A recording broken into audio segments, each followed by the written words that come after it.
अस्सलाम वालेकुम, मिस कवल शाह आपके साथ हैं। आज हम मैथ की वर्कबुक में पेज नंबर 68 को कंप्लीट करेंगे। पेज नंबर 68 पे आपको दिया हुआ है 1 5 15।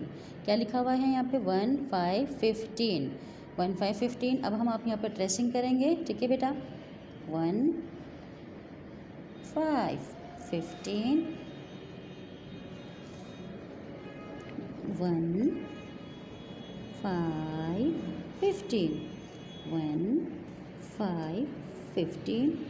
इस तरह आपने सारी ट्रेसिंग कंप्लीट करनी है। उसके बाद नीचे आपको जो बॉक्सेस नज़र आ रहे हैं यहाँ पे आपको सेल्फ राइटिंग करनी है। चलिए मिलके करते हैं। आप सबको बनाना आता है, 1 भी बनाना आता है। सबसे पहले आप 1 बनाएंगे, 1 के बाद आपको 5 बनाना है, 5 भी आपको बनाना आता है। पहले आपने एक स्लीपिंग लाइन, फिर देन स्टैंडिंग, उसके बाद आपने एक कर्व बना देंगे।